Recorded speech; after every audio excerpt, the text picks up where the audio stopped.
Hello and welcome to the OT Schoolhouse podcast, your source for school-based occupational therapy tips, interviews, and professional development. Now, to get the conversation started, here is your host, Jason Davies. Class is officially in session. Hey everyone, welcome to episode number 52 of the OT Schoolhouse podcast. My name is Jason Davies, and if you're an occupational therapist that has ever felt like you're just not really appreciated in your school-based OT job, you are in the right place. Today we have on a very special guest by the name of Tiffany Bolton. Tiffany recently had an article published in the Journal of Occupational Therapy, Schools, and Early Intervention. And the title of that article is Occupational Therapy Role in School-Based Practice, Perspectives from Teachers and OTs. So we're going to get into that here in just a moment. But first, I want to ask for your help, actually. This is coming out at the end of June, this podcast, episode 52. And my birthday actually happens to be July 3rd. And so for this year, I thought that I would use this platform, the podcast and the OT Schoolhouse, to reach out to all of you and ask for your help. I would like to set up a donation drive for the Big Brothers, Big Sisters of America organization. And this organization, I did some homework before I donated myself and before I wanted to ask help from you. But the main reason that I want to support this organization and I want to ask for your help in supporting this organization is because I truly believe that education, whether it's about society, about academics, about social justice, if I can speak right, starts at such a young age. I think as school-based occupational therapist and pediatric occupational therapist, we realize how much it matters to start young in educating our students or educating the children in our life. And whether or not you're a teacher, an occupational therapist, a parent, a babysitter, you absolutely have an influence on that child's life and who they come to be as an adult. And so, especially when it comes to social justice and social equality, I truly believe that the younger we start, the bigger impact we can make. And that's part of the reason that I want to help support the Big Brothers and Big Sisters of America. And, I did a little bit of homework. They have an A+ rating on Charity Watch, which basically means that they do what they say they're going to do, and they are transparent. In fact, 91% of every dollar that is donated to them goes directly into their programs to support their program for Big Sisters, supporting little sisters, and Big Brothers supporting little brothers. And so that's awesome. I did a little bit of research even on their CEO, I guess you could call her, Pam Iorio. She was the 2018 People's Magazine 25 Women Changing the World. She's been with the organization since 2014 as the CEO, and it looks like actually she might be stepping down soon. She's ready to move on, and they're looking for a new CEO. She's just a good leader. She even has a book about leadership. So please, if you're interested in supporting this cause, supporting me, if you've ever felt like that you wanted to give back to the OT Schoolhouse but didn't know how, this is your chance. And not by supporting me, but by supporting Big Brothers and Big Sisters of America at bbs.org. Just go over there, make a donation. And if you need even more of an incentive than that, go ahead and make a donation and send me a copy of your receipt or whatever they email you back. And I will give you $10 off your next purchase at otschoolhouse.com, whether it be for a professional development course, podcast course, or for a future round of the A to Z school-based OT course. All right. So again, that's bbs.org. You can donate to your local chapter if you'd like, but note that that doesn't necessarily mean that the funds are going to go directly to that local chapter. So bbs.org, go ahead, go there, make a donation. I would truly appreciate that. And let me know that you did. Share it with me on social media, on Instagram, Facebook at OT Schoolhouse, or shoot me an email, jason@otschoolhouse.com. And when you do that, I will be sure to get you a little coupon code for $10 off your next OT Schoolhouse purchase. And just like us, they are trying to figure out how to go digital too. So they understand some of our struggles. All right. So let's get into today's episode, today's content. We are welcoming on Tiffany Bolton. She is a faculty member at the University of Missouri in the Occupational Therapy program. And she has so much to share today. again, like I said earlier, one of the best conversations I've had in a while. Really appreciate her coming on. And we're going to talk about one of her research articles about the perceptions of OTs and teachers in school based OT. So if you haven't had a chance to read this article, be sure to check out otschoolhouse.com/episode 52 for the links to the article, as well as if you'd like to contact her. All right. So again, here is Tiffany Bolton. Please help me welcome her to the OT Schoolhouse podcast. Hey, Tiffany, welcome to the podcast. How are you doing this morning? I'm good. How are you? Doing very well, as best as we can do right now. It is the middle of June, and I think we're all still kind of stuck at home. How has Correct. quarantine life been for you? A little bit crazy. So I have 7-year-old twins that have been home with me this whole time and still don't have anywhere to go this summer. And my husband is also working from home, although I think he is returning to his office in the next couple of weeks. So I, on the other hand, am home until I don't know when. We're teaching hybrid this fall, so probably quite a while still. Yeah, I know. I mean, we're talking about potentially in August going back in some sort of blended model where there'll be like two cohorts, and some kids will be on campus like Monday, Wednesday, others will be Tuesday, Thursday, and then Friday will kind of be like a day for teachers to check in with all of them at home. But Yeah, yeah. my kids are doing that for summer school, and I have a sneaking suspicion it's a trial run for the school year. So they're doing like 2 weeks on, 2 weeks off in the month of July. Kind of the similar setup, no Friday and at home work on the 2 weeks off. So we'll see. Oh, so they're there 4 days a week for 2 weeks. 4 days, and then And then home. after that, they have 2 weeks where they're still in school, but not hmm at school. Correct. Interesting. Yeah, we'll Oh, see how that goes. yeah. Yeah. So tell us about your occupational therapy career and where you're at now and how you got there. Sure. I don't have a glamorous story about how I got there. I was raised in a very rural town, and I didn't even know what OT was. I I selected speech therapy because I was familiar with it, and I wanted to do something related to healthcare. I always wanted to work with children, and it was the only thing that I really knew what it was. So in college, that put me in a intro to health professions class, which was the first time that I heard about OT, and I got really excited about it and really switched to it for that reason. So I can't, there was no deep meaning behind it. And then, like I said, I always wanted to do pediatrics in school, though I was surprised by how much I liked adult therapy also. So I ended up in the neuro side of the world.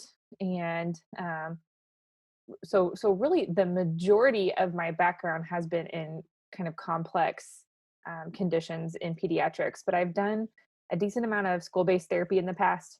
Right now, I'm an associate clinical professor at the University of Missouri, and I teach in our pediatric curriculum, and we do um, they're they're pro bono clinics, but we really use them for teaching clinics. They're built Mhm. into our didactic curriculum, and I take students with me to a preschool. So that's really more of my current school setting is a preschool setting with OT students present with me.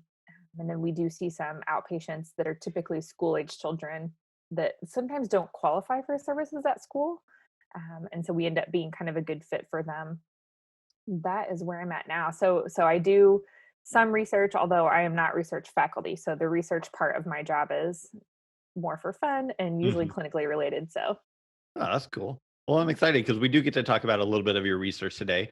We're going to get into that, but I actually want to ask, how was it getting into academia and transitioning from being a clinical OT into that more academic role? it's hard. That's not an easy transition. A coworker of mine is actually writing a book to sort of assist with that transition, which I think there's a necessary market for that. Yeah. I um, I actually took the role of fieldwork coordinator when I started, and so that was maybe, I won't say easy because that job is not by any means easy, but I was still able to use some of my clinical contacts and Mhm. be in touch with that world and doing site visits. And so it was maybe a nice bridge for me. But I also was teaching classes as I was the fieldwork coordinator, and I found that I really loved to be in the classroom. And so, as soon as the opportunity presented itself, I moved into a clinical teaching role and out of that academic fieldwork coordinator role. But I think the hardest part is that there's really no manual. There's nobody to tell you what anything is. hadn't used power. There's just a lot of things that I hadn't done for a long time as a clinician that I had to Yeah. dive right back into. I don't even, this is kind of embarrassing, but we didn't have rubrics when I was a student in OT school, and Oh, now really? rubrics are just like standard practice. And Yeah. so, um, but it helped to, as soon as I took this position, I also enrolled to get my doctorate. And so I think being in school, for my doctoral degree really helped the transition. Um, Gotcha. yeah, it's not easy. It's not a snap your fingers and make it happen kind of a Yeah. thing. Were you doing the doctorate program in the same program that you were teaching? No, Okay. we actually are still developing our post-professional doctoral program. So I got my post-professional doctorate at the University of Kansas Medical Center. Gotcha. Very cool. All right. So we are here again talking about your article, yourself and Lindy Plattner. Mhm. How, before we get into it, I just want to give you a little opportunity to share um, how, what role does Lindy Plattner have in this? Is she your colleague at the college or? No, so Lindy was a student at the time, Ah, and she was not actually my student on this research project. She was a student in either one or two cohorts younger than the students that worked on this project with me. But Lindy had a strong interest in research, and we hired her on as a research assistant for two of us in our program that were clinical faculty. So research was not our primary role, but we both engage in research and need a little bit of help to write things up and to manage the data. And uh-huh. we have a very supportive department chair, and so he allowed us to hire her on for a couple hours a week to help us finish up a few projects. So that's really Lindy's role. She kind of helped with literature review, um, organizing the data. She helped with some of the charts Uh-huh. and with some of the writing. So it was nice to have Cool. a little assistance there. Awesome. Well, shout out to Lindy. Yeah. Thanks for helping out. All right. So this article, it was published in the Journal of Occupational Therapy, Schools and Early Intervention. And the title of that article is Occupational Therapy Role in School-Based Practice, Perspectives from Teachers and OTs. I just want to say that I love that you kind of went outside of the just OT realm and did go out and talk to teachers as well, or get surveys from teachers. So to get started with that, what made you decide to look at the perception of school-based OT from both OTs and teachers? Well, like I said, I do all of my research, through the University of Missouri, and so it always includes students. And so I'm not obligated to do that. That's actually voluntary since I'm not research faculty. Hmm. That is not something that I have to do for my job, but I really like it for a couple of reasons. I think that it's really helpful for our students to work with faculty that are not strictly research based, um, to look at clinical issues that are out there, to hear it from a perspective from someone that's not research heavy, um, Hmm. that struggles their way through the process and has to ask for help. That's me. So I think that's an important reason. And the other thing is, what I really did with this particular student group was I gave them a population that I was interested in, and we just started a lit review process. So I have to say that this project really came from a really sort of true research methods perspective, where we really did start. We had this idea. We started with the literature review, identified a gap in the literature, and went from there. So that's not always the case with student projects. Sometimes it's like, sorry, this is the data I'm collecting right now. You have to hop in. Yeah. So this one really started from scratch. And to be perfectly honest, we were interested more in the transition from preschool to kindergarten. Like I said, I run some preschool programs. So, Uh-huh. and we asked questions that gathered information about that kindergarten year and the transition to school. But we also asked lots of other questions. And looking at Hmm. the data, we thought we had a lot more to talk about than just the kindergarten piece.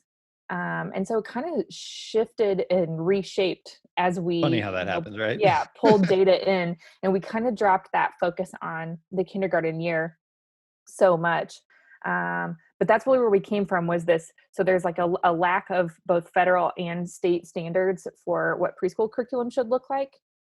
Yet there's sort of a unwritten rule about what kids should look like as they enter kindergarten. Hmm. Um, and then if you look at Common Core standards, or other standards for kindergarten, they're so vague, and they say things like, like a 5-year-old child will incorporate research into you're what? And Yep. so schools are coming up with their own way to interpret that, and it's leading to, um, really drastically different expectations, I think, from kindergarten all over the place. And so we we wanted to explore, kind of what we were hearing anecdotally mixed with what we were looking up in the research. So we have kids come in and all the time, and parents feeling like, oh, my kid's not keeping up, and I have no idea what's going on OT, and just I'm like, let's just dig a little deeper and find out what's happening, and OTs would tell us, well, I would love to do that kind of therapy, but I can't because of this reason. And so it's kind of just a big hodgepodge of all of those things. Yeah. So it sounds like this was a master's thesis type of thing then, or that's Kind kind of, of how. yeah. So they're master's programs, and we call it like their synthesis project. And so, yes, it is essentially like a master's thesis. Okay. I'm actually a thesis advisor at a local Yeah, university over here. So I've been doing it. I've had 3 cohorts now. And so I kind of understand the process a little yeah, bit more. And you're right. It is a big transition, but it's a lot of fun because you get to kind it of is. take these students and you're right. It is. I feel like the students are so much more involved when they start from the ground up and you Hmm. don't just tell them what to do. And when they have a hand in developing that whole process, they just get more involved and they feel like they take more responsibility in it. They do. They And were so fired up about this topic, and actually, none of the three of them have an interest in pediatrics long term.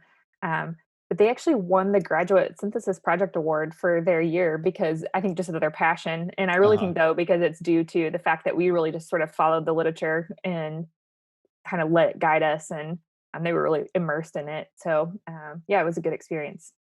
Awesome. So was it just one cohort that did this entire project or did it go span over multiple cohorts? It was one cohort that developed and pushed out the initial, survey. We have them for an entire year in our research sequence. Okay. So it was over the course of a year that we worked on it. And then, really, though, I spent a summer kind of looking at the data after Hmm. they were finished, and then the next year, Lindy kind of jumped on the project with me, and it really took on a different shape. So those initial students were really involved in sort of the development of the survey, but not really the kind of the synthesis and the Analyzing the data. yeah, analyzing, and that publication is the end result. That was really kind of more after the fact.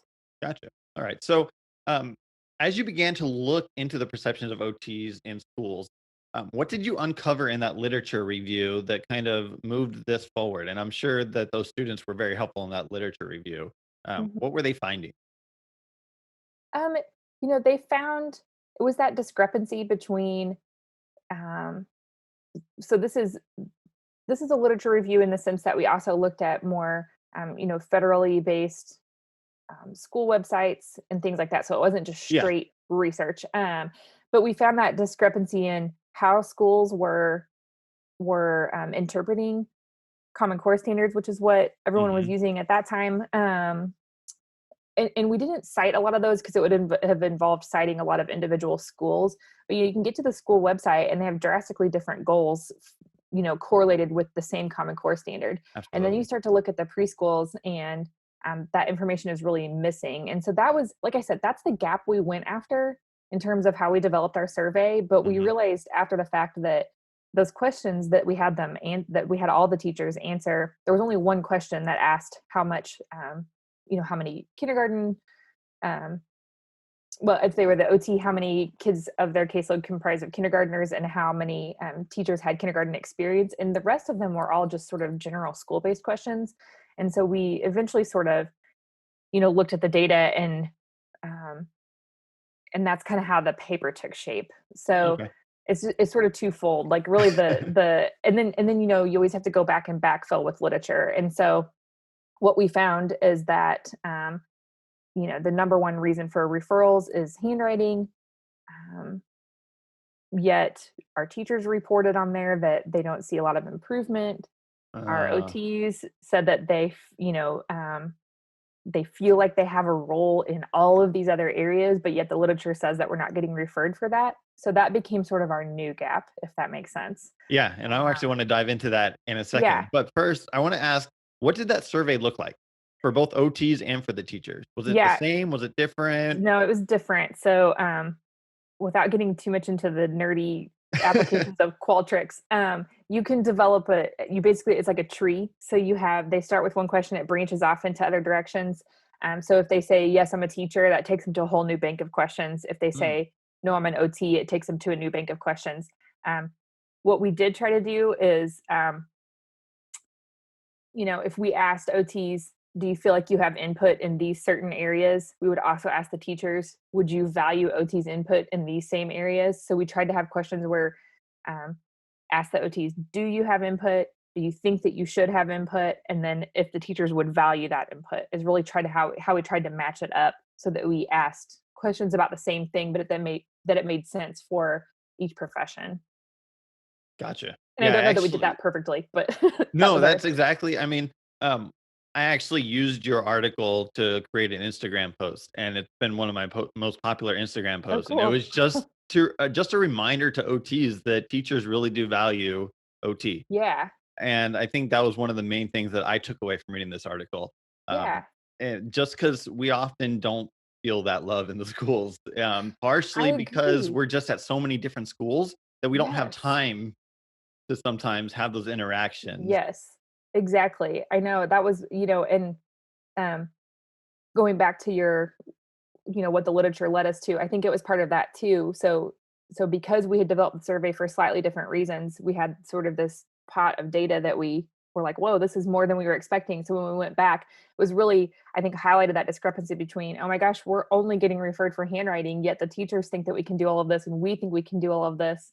And this could look so much different. So I think that was really a big part of it, as a second with kind of the secondary data set that we found. Yeah. And I know for anyone out there listening, it's hard to, I mean, we don't want to go into each individual question that's on the survey, but I highly recommend that if you have the ability to get access to the article, definitely do that. They have some great charts on there that really just break it down into the teacher and the OT perception. So let's get into that actually a little bit. Yeah. It looks like you had about 92 OTs and teachers complete the survey. Mhm. Um, what was some key points that you already mentioned a few, but what are some other key points that you're able to derive from that data? Yeah. Well, surprisingly, and this is kind of what happens when you talk to sort of your own network of teachers and OTs. As we were developing the survey, we had several teachers look at it. We had several OTs look at it. We interviewed some teachers, so we wanted everybody's input on it. But then, you put that out there to a larger group, and so sometimes it's interesting because I felt like what we hear from a lot of the OTs that we work with in the school-based settings that they experience a lot of barriers to being able to provide more of a consultative service or what we consider like an inclusive service Hmm. or the push into the classroom type of service. But that's not what was reported on the survey. So on the survey, really the OT said that there were no barriers, but that they still didn't do it. Do I think that that's representative? I don't know.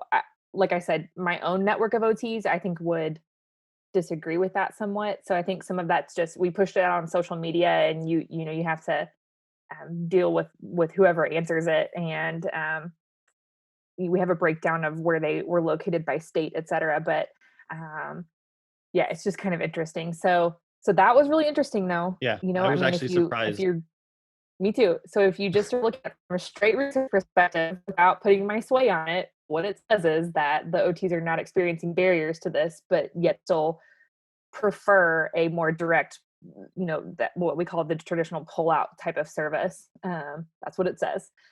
So Yeah. just trying to stay clear there. So that one was really interesting to us because we were not expecting that. We were expecting to hear a lot about the barriers. Uh huh. Yeah, that's Um, interesting. And remind me again, were most of the OTs, because it was pushed out on social media and the mhm. teachers, were most of them in the Missouri area, or was it pretty spread out nationally? The majority of them were in the Missouri and Illinois area, but then we had representation in quite a few other states. Okay, So it was fairly spread out with definitely a concentration in the Midwest, just gotcha. because of the way we put the survey out. So that was an interesting find. I think the other really maybe the most compelling find were those questions that I referenced earlier, where we asked OTs, "Are you involved in things like instructional methods, um, Yes. the classroom environment, the classroom schedule, the lunchroom environment?" We asked a lot of that. Hmm. Um, and and then we also asked if they felt like they should be. And so just a huge generalization. It was basically, no, we're not that involved. Yes, we think we should be, and that the teachers also valued it. However, I will say the teachers did not rank very high in terms of the instructional methods, but I truly believe that that's more due to the fact that I don't know that most teachers would understand what kind of input OTs could have on Hmm. instructional methods. And so I felt like that was more of almost an error in the survey where they really weren't set up to answer that question well. But for Yeah. the most part, otherwise they basically agreed with the OTs. Yes, we think you'd be very valuable, but it's not happening. Yeah. And that's actually one thing that I teach in my A to Z school-based OT course is about how, or just what AOTA even defines OT as in the schools. And, Mhm. it doesn't say in their definition that we're handwriting and sensory processing specialists. It doesn't say that at all. It says that we are to help students access their Yeah, curriculum in all environments, lunchroom, recess, in the yeah, classroom. And so I think as OTs, it's great to see that we value that and that even some teachers value some of that, but it's not happening yet. I mean, I to be know. honest, right? It's really not, and I know I just want to put this out there for anyone who's listening in more progressive schools that have achieved some of this. I know Mhm. that it is happening in some places, Yeah. but I still think for the most part, what I see and hear at conferences, and I'm on the children and youth special interest section in Oh. AOTA, what I'm hearing from most people is that it is not happening. Mhm. We're still being referred as the handwriting specialists, and that is the bulk of what we're doing at school. And there's so much more, that I think that we could be addressing. And I just have to say, I think AOTA has some great resources on school-based practice out there. That They've really stepped up their game. Their they have. website is really That good part now. of the website is phenomenal. Uh-huh. And there's an excellent section on the caseload to workload transition Mhm. that could be very helpful, I think, to a lot of school-based therapists. Yeah. You kind of mentioned how that the bulk of the surveys were kind of in your area, Missouri, Illinois, but that just is something that I often say is, we have people that listen to this podcast from all over the country and all over the entire world. I've had people from China reach out to me and say, "Wow, thank you." But it's crazy how different OT can look from district to district, even though they're right next door. Hmm. One district could be on workload, one district could be on caseload, one does RTI, one does absolutely no RTI. Hmm. And the more spread out you go from state to state or state to across the country, it's even more different. And it's Yes. crazy how that is so different, even though teaching often looks pretty similar, but the Hmm. OT profession looks so different. Yeah, we had a few places where people were able to write in some comments, and we had some comments come in about RTI. Interestingly, though, the teachers that we worked with in development of the survey, um, that was not common practice for them. So, Hmm. like you just said, it's just really different. So we really attempted to try and stay as neutral as we could so that the information, could be used anywhere, while recognizing that, like you said, it was Midwest centric. So I Yeah. know that it doesn't represent everyone. But hey, it's a good starting point, and the research is there for everyone to read it and just to take something away from that. So, um, one of the other little um, data points you had was about referrals, both the Mhm. reason for referrals and the timing of referrals throughout the school year. Were you surprised by what you found? Um, not, not necessarily. We, I can tell you that I mean, I guess we had maybe a slight ulterior motive with asking that question, thinking that depending on what the data said, we could recommend, oh my gosh, well, OTs could implement, maybe more preventative tier one types of services at this time of year, to be more effective. And maybe it still says that, but it really was heavily in the fall semester. Um, and so, that's not too surprising. You start off that year and it becomes really apparent who looks different from other kids, and so that wasn't too surprising. Neither was the reason for referrals because it just supported what we had found in the literature, with handwriting by far and large being the most dominant referral. Mhm. Um, so yeah, that wasn't too shocking. Yeah. So I have a question for you. Obviously, I've only worked in a few school districts here in California, and here IEPs happen throughout the year. You can Hmm. have an IEP on the first day of school. You can have an IEP Hmm. on the last day of school, even though people hate that. But I've heard in some places they try and put all the IEPs in one point of the year. Have you seen that? Is that something that you've come across? I have not come across that specifically. I see more of it seems to be based on really when that initial referral Exactly, happened. right? Yeah, and it just stays on that rotating basis. So no, I have not seen that so much. Okay. I guess I could sort of see I don't know, that would be really stressful. I know, I can't imagine being a No. case carrier and saying, No. "Hey, all your IEPs are in the month of May, or all of them are gonna be in September." Like, Yeah. I don't wanna hold 30 IEPs. I mean, or No. as a OT, 100 IEPs all in 1 month. But I know some schools do it. So I'm just wondering if you had heard any of that No, I based had upon not. the feedback. No. Okay, that's fine. Alright, so, um something that I've learned as a thesis advisor is that no matter how great a project can be, it's never perfect. And sometimes you Mhm. get to a point where you're interpreting the data and you just wish you would have had the Mhm. ability to ask one more question. After concluding Yes. this survey, do you feel that there's any questions that you wish you would have been able to add to that survey now? Yes, and this one will just burn my brain for the rest of my life. I cannot believe that we did not ask the OTs if they were contracted by the school or employed by the school district, because I think it makes a huge difference in the amount of time they're able to spend at the school, um, the way that their ability to provide tier one interventions, I think Yes. goes up dramatically if you were employed by the school district. And we did not ask that. So we have no way to separate out if our answers, were like how we have no way to group them by OTs that are contracted versus employed by the school district. And like I said, that will like burn my soul for the rest of my life. I There's actually somebody I've connected with on the community board in children and youth. Uh-huh. Um, I'm blanking on her first name. I think the last name is Salazar. She is currently working on an additional survey, and she's used our Hmm. survey heavily to build Oh, upon hers.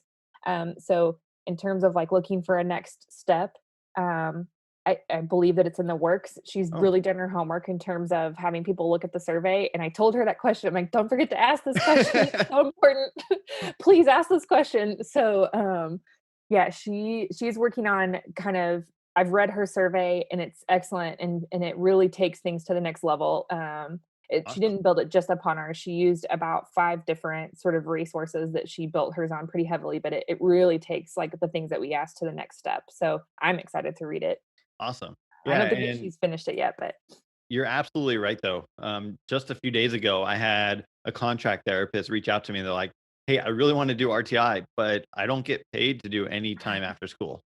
yeah. And she's like, "Well, what do I do?" I was like, "I mean, it's almost kind of that thing where you have to show your worth by working for free at some Mhm. point. And I mean, if you're going to do like an in service, you almost have to volunteer your time to do that in service and hope that they see the value of it, and then Yeah, ask for some time to do stuff like that. I mean, that's my only exactly. real recommendation when it comes to that. Oh no, I could not regret it more that we didn't ask that, but hopefully that gives somebody else a jumping off point, for another project, to take that sort of big missing piece and it kind of lays out a second project pretty nicely. So, Absolutely. So you mentioned how someone else is taking it and running with it a little bit. Do you have any intentions on following the survey up with something? S- um, so not directly this survey. I actually have a completely different research project that has become a life of its own. That I've had to call in. I've partnered up with research faculty on it because at this point Oh, it's kind of gone beyond what I'm able to do in my hmm, my role at work. But we are looking specifically at measurements of handwriting in the preschool population, which most OTs are like, well, they shouldn't be able to write. I agree, but the world is expecting that expecting. of Yeah, them. I agree. And at this point, I feel like as OTs, we can't keep saying that developmentally they shouldn't be writing. Um, so instead, what we have done is we wrote not a screening tool. We're actually working on standardizing a tool Oh, um, that looks at just functional writing. So they're not penalized for letters they don't know how to write. hmm, There is room for error in hmm, rating the letters, but it actually looks at letters and looks at names separately. Um, because I think most OTs, we recognize that name becomes kind of a pattern and they yeah, might be able to write Tiffany, but then you say write an F and they can't write an F. Um, exactly. so we rate names separately and we have a way to rate each letter. Um, and our results have been really interesting. Our participant numbers have gotten up fairly high. And so, like I said, I've partnered with research faculty because at this point it's getting outside my wheelhouse. We have a paper submitted right now that we're waiting to hear back on our Mm, initial sort of stages with this. Um, the other interesting thing that we're measuring with this is we were measuring grasp because I know that my own personal philosophy as an OT is that grasp is not um, overly important. So I think that, at some points it is worth, attempting to correct or improve, but at some point it's okay if we have an adaptive type of grasp. yeah. Um, and so far, no matter how many numbers we add to it, we are not seeing a correlation between accuracy of writing and grasp, Yeah. which was not really our initial goal, but it's been a fun result. Interesting. We've Yeah. I mean, considered t-shirts, but yeah. I mean, every now and then I just want to go, I just get this idea that I wish I could just go in and take a picture of every single student's handwriting grasp in like so one we did classroom. this, Jason. We Yes? did this. We have pictures of Oh my gosh. everyone that we evaluated. Oh So my, you they're are just living sitting, out my dream. So wait, did you just do preschool with that then? We've just done preschool so far. We did shy away from naming our tool anything to do with preschool because we feel like it could be something Uh-huh. down the road with someone else's help, that we could standardize, especially for kids with delays that are older. Yeah. Because we really are focused on like functional writing. So, as in we're not looking at formation, we're looking at the end result. Can I read it? So when somebody hands me this paper, can I read Mhm. it? And so we felt like that could be something really helpful for, our kids with disabilities that are older than the preschool age. But yes, we have pictures of everyone's grasp at well, either 2 or 3 different test points, depending on what phase of the study they were in. And we have done some presentations where we paired up, we showed their matching sample of grasp, or I'm sorry, their matching writing sample with their picture of grasp. And I mean, it's really like poignant when you see it visually because some of the kids with the worst looking grasp have the best looking writing and Yeah. whatnot. So we did a workshop that we actually passed out pictures and it was like a contest for some different prizes if people could match them up based on what they were seeing, and Oh no my one gosh. could. So that's a whole That is different awesome. research study. We're just saving the Oh my pictures. goodness. You're gonna have to come back onto the podcast and talk about that another day. We're gonna have to do that one. Yeah. Um, I wasn't gonna ask you this, but I just wanna what have you learned from going through the research process? Just as an OT, what are you taking away from the research process? Yeah. Um, when I was a clinician, I'll be really honest and say that what I did at that point in time probably wasn't very solid research. And I think that was just lack of understanding. I didn't have a strong research base in my OT program. And so reading articles was really intimidating to me. Mhm. I will say, continuing my education really helped with that. But I think engaging in the research process in any way that you can helps it be less intimidating. And so you can take an article and dissect it a little bit more, and you don't have to be scared of the big words that are in there that you maybe don't understand. I'm just putting that out there. This is what I tell my students. I'm like, I want, at the end of the day, if you don't learn anything about the actual research we did, but you feel like you could go into your job and somebody says, hey, we're collecting data on this, would you like to be a part of this research, and you jump on that chance, then that's a win.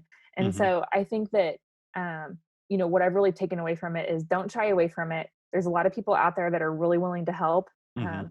Heavy researchers are eccentric, amazing people, and they like to share what they know. Mhm. And so pairing up with someone, or asking for somebody to help you understand what you're looking at can be really helpful.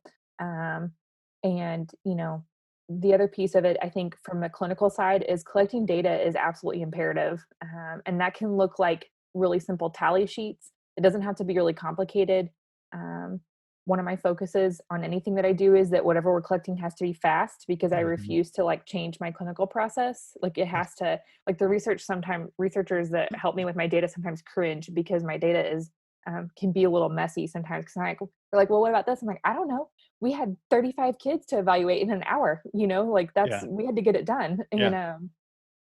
Um, so coming up with clean ways to collect data, simple ways to collect data, because it really can back up what you're talking about.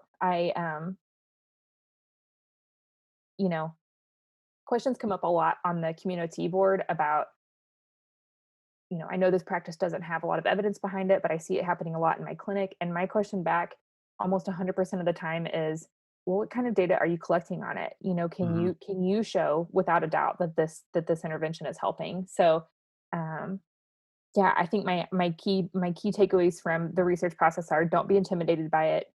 Um, Yeah. don't you know um, like, don't hesitate to reach out for help from Yeah. a university anywhere that you are affiliated with. If you've taken a student from anywhere, reach out to them and say, hey, could you guys help us with this? Or do you do a journal club, anything like that? And then collect data. I mean, I think those are my biggest things. Yeah. That's a good tip. Just reach out. I mean, Yeah.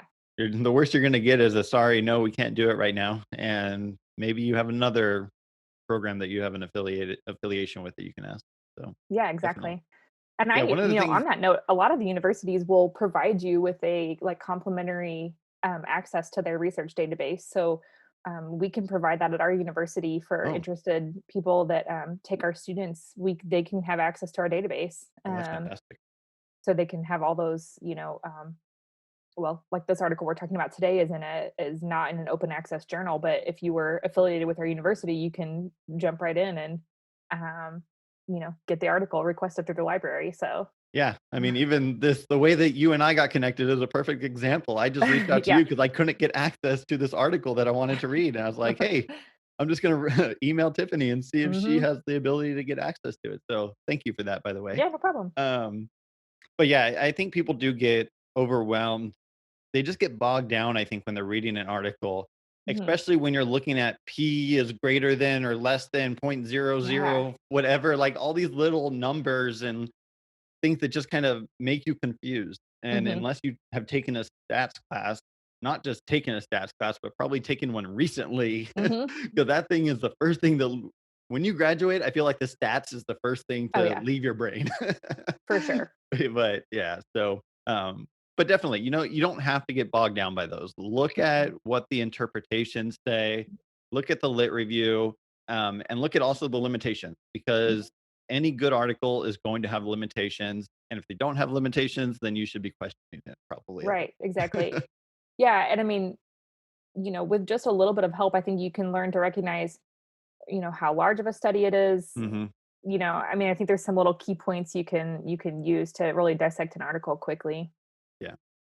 And All right. really, So, honestly, your OT students are good at this. So have yeah. your OT students help you. Right. So Yeah. All right. So let's go back to your article. Last yeah. question. I just want to wrap this up and ask what is one key point that you think school based OTs should take away from the research that we talked about today? I think based on our findings specifically, I think it is that the teachers do value our input. Um, there are, obviously there are OTs out there that do not feel like they experience barriers to the type of OT that they would want to provide. And Hmm. so I think keeping those things in mind, you are valued. Um, the teachers maybe and administrators need some more education about what all we can do in a school setting. I think Yeah. that's maybe a big part of it. I think some of it really just comes from lack of knowing. And don't be stuck in that rut. If you feel like this is what was happening before you were there or what other therapists are Hmm. doing, there is evidence out there, and in fact, plentiful evidence out there to support you in changing that school-based role. I think that's the biggest part. Don't be afraid to change your school-based role. I always tell my students, I'm like, if you go out into practice willing to question, everything that you're seeing, then that's a big accomplishment. Um, Ask Yeah. questions and make sure you understand what's happening. So Yeah. yeah, I think that's the biggest one. I do have to say we purposefully sought out this journal because if you go to the ERIC database, so the education database, Uh-huh. this journal pops up in there. And so we Oh, chose it on purpose because even though it is an OT journal, it shows up in the educators database, um, where administrators and teachers are reading. And so I was fairly adamant about using that journal for that reason. Tiffany, you are awesome. That is great that you even went that far as to find a journal that does that because I haven't done this yet, but my dream is to present not at an OT conference, but at teachers' conferences Mhm, for that very reason, because people don't know what OT is in the schools. Our admin don't know. And the only way they're going to find out is if we help them. mhm. I in services are a great way to start that process. because by providing in services, you are letting the teachers, the admin know what you can do, and it's coming directly from your mouth. And Yes. so you can do that through in services. And in the same way, I feel like OTs need to get out into the educational world to share Mhm. what we can do, because otherwise they're never going to find out. They're not going to go Google what can OT do in schools. Yeah, I would agree, and I would have to say too, in this it's in the same journal. Some people that I know, well, Maria Ball is another person. She's written an article about a way to change school-based practice that I actually cited in this article. It's excellent. And Cynthia Clough did the same. She did her PhD, and she did interviews with therapists, and both articles are in the same journal, and they're excellent in terms of giving you support if you're wanting to make changes in your school that you're in.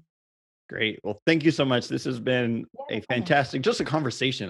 I enjoyed this conversation. Thank you so much. Um, I want to give you a chance if you'd like to share where people can potentially get a hold of you if they have specific questions or just want to learn more about you and Sure. your research. Yeah, like I said, I work for the University of Missouri OT program. My email there is it's my last name, so Bolton TL. So my first initial and my middle initial, Bolton TL at health.missouri.edu. And if you're active at all on AOTA, you'll see my name really frequently. I have Mhm. another year in the position as the communications coordinator, so I'm Oh, all over the Community Children and Youth Board. Um, and so you can find me through there as well. oh, had no idea about that. So are you going to be in San Diego next year, assuming everything Hope is, so. If they oh, if we're cleared to, right? be around people again. Yep. Yeah, I sure hope Absolutely. so. I'm looking Me forward to too. that one. That's in my backyard, basically. So I Okay. haven't announced anything yet, and I haven't even started planning. But I'm hoping to do some OT schoolhouse type of meetup gig type of thing. So Yeah. yeah, I Yeah, might. that's the plan. I was supposed to present in Boston, so that was, not didn't happen obviously. So, yep, that would be the plan. Cool. Well, hopefully I see you in San Diego then next year. And yeah, thank you so much again for coming on. Really appreciate it. Yeah, no problem. Thank you. All right, take care. Bye.